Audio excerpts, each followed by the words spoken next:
வாசலை ஆண்டவர் திறக்கிறவராய் இருக்கிறார். உன் வாழ்க்கையில எந்த காரியத்தில் வாசல் அடைக்கப்பட்டிருந்ததோ அடைக்கப்பட்ட அந்த வாசலை உன் தேவனாகிய கர்த்தர் எனக்கு சொல்லுகிறார், நான் அதை திறக்க போவேன் என்று கர்த்தர் சொல்லுகிறார். வாழ்க்கையில ஏதோ ஒரு காரியம் ஆசீர்வாதமான காரியங்கள் அடைக்கப்பட்டிருக்குமானால் அடைக்கப்பட்ட வாசலை தேவன் திறப்பார். அது திறக்கப்பட்ட வாசலாய் மாறும். திறக்கப்பட்ட வாசலாய் மாறும். அடைக்கப்பட்ட வாசலை தேவன் திறந்து நம்மை ஆசீர்வதிக்கிறவர்.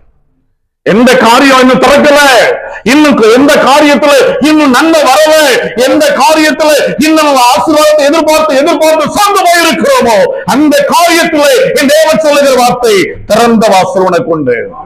திறந்த வாசலை கர்த்தர் கட்டளையிடுகிறான். ஏசாயா 45 அதிகாரம் 4 வசனத்திலே அவர் வெண்கல கதவுகளை உடைத்து இருப்பு தாழ்பாள்களை முறிக்கிறார் என்று வேதம் சொல்லுகிறது. உங்களுக்காக எனக்காக அவர் வாசல்களை திறப்பதற்காக இரும்பு கதவுகளை உடைக்கிறார். தாழ்பாள்களை ஆண்டவர் உடைக்கிறது முறிக்கிறவராய் இருக்கிறார் என்று வேதம் சொல்லுகிறது. அடைக்கப்பட்ட ஆசீர்வாதம், அடைக்கப்பட்ட நன்மைகள், அடைக்கப்பட்ட காரியங்களை கர்த்தர் திறப்பார். அது வெண்கல கதவாய் இருந்தாலும் சரி, இரும்பு தாழ்பாள்களாய் இருந்தாலும் சரி, கர்த்தர் அதில் கிரியை செய்ய போகிறார். எந்த மனுஷன் மூலமா உனக்கு இந்த ஆசீர்வாதம் கிடைக்கலையோ அந்த வெண்கல கதவுகளை ஆண்டவர் உடைப்பார். அவருடைய இரும்பு தாழ்பாள்களை ஆண்டவர் முறித்து போடுவார். உனக்கு வர வேண்டிய ஆசீர்வாதங்களை எந்த சத்துரு தடுத்தாரோ அந்த வெண்கல கதவுகளை கர்த்தர் உடைத்து போடுவார். இரும்பு கதவுகளை, இரும்பு தாழ்பாள்களை முறித்து போடுகிறது. திறந்த வாசல், வாசல்களை கர்த்தர் திறப்பார். ஒரு புதிய வாசலை கர்த்தர் திறந்து கொண்டு இருக்கிறார். உங்களுக்காக ஒரு வாசல் திறக்கப்படுகிறது சகோதரனே.